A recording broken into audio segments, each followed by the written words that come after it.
Hi Aquarius, I'm Anisha. To know more about my work, you may visit my website www.tarotbyanisha.com. For those of you who are seeking deeper clarity, be it in your love life or your relationship or your career, for a personal consultation, you may write to me at tarotbyanisha@gmail.com. Aquarians, it's a very quiet April. I think more so because we have no retrogrades. We will be having a Mercury and a Venus going retrograde in May and June. But I think we have enough of Uranus that is creating a global and an economic havoc all across with the virus. Now, the Uranian energy it's not just very difficult to predict, but it's very difficult to harness as well. And it literally rules the air, it rules the internet, the dynamism bit of it. But it also it moves very swiftly. So whether it's gossip, it's flu, it's communication, it moves. The entire energy is very swift. We also have Pluto, which is at play along with Uranus, and Pluto is known, it's called as a dwarf planet of astrology. It's an equally potent planet, I would say more so than Saturn is.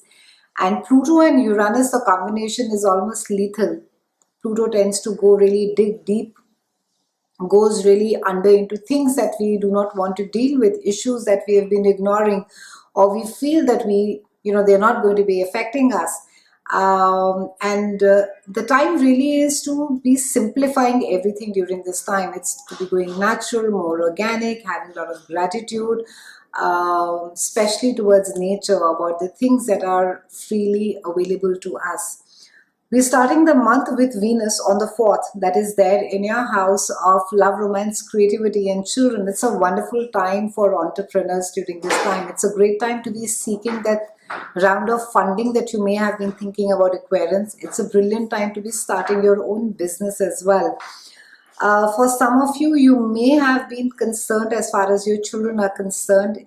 Do not shy away from going to a counselor, seeking a second advice, a second opinion. It's also a wonderful time to be letting your inner child out at play, Aquarians. Treat yourself with a lot of compassion. Do a lot of self-care as well this month. On the 8th, we have a full moon that is there in your higher education. This is also the house of travel and spirituality. And full moon, normally it's indicated as a very sensitive and as a very emotional time. It's a time when things are coming to fruition, things are coming to an end. And you can expect, maybe for some of you, you're finishing a course, some of you are finishing an education, completing it. Some of you could literally be winding up a business as well during this time. And there could be just this sense of heaviness or a realization that you cannot go along with that business that you started anymore. On the 12th, we have Mercury that is joining Sun, and it moves into your house of communication, higher education, learning. And this is also the house which is ruled by your siblings. So Mercury, of course, is going to be bringing around a lot of conversations, but Sun is going to be giving you that courage to be more transparent. I think if there have been issues as far as a sibling is concerned, this is the time that you should have that heart-to-heart conversation. Please remember, because Sun is there along with Mercury, you could be tempted just to say things the way that they are, but remember to speak from the heart. Have the courage. The Sun will be giving you all the courage and the transparency that is required for the exchange.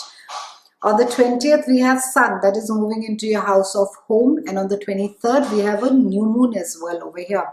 So new beginnings. I do see a lot of you changing houses. I do see a lot of you, especially with an Aquarius rising, with a Sun and a moon, moving locations as well.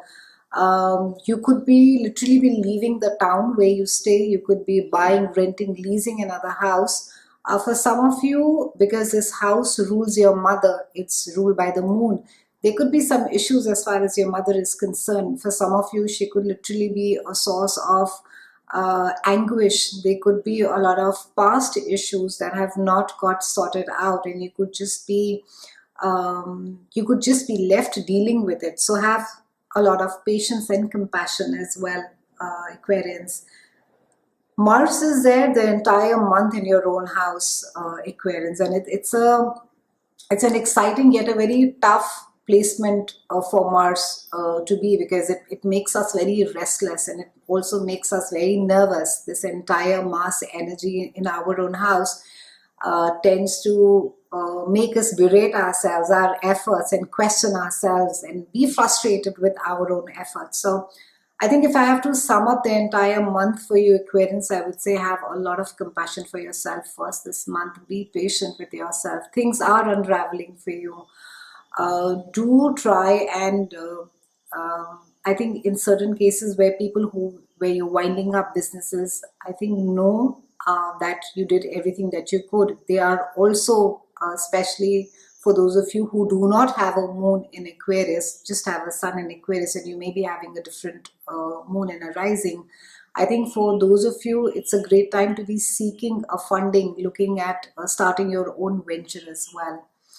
It's been a pleasure speaking with you, Aquarians. Stay safe, stay compassionate. I'll see you again next month, and thank you so much for watching.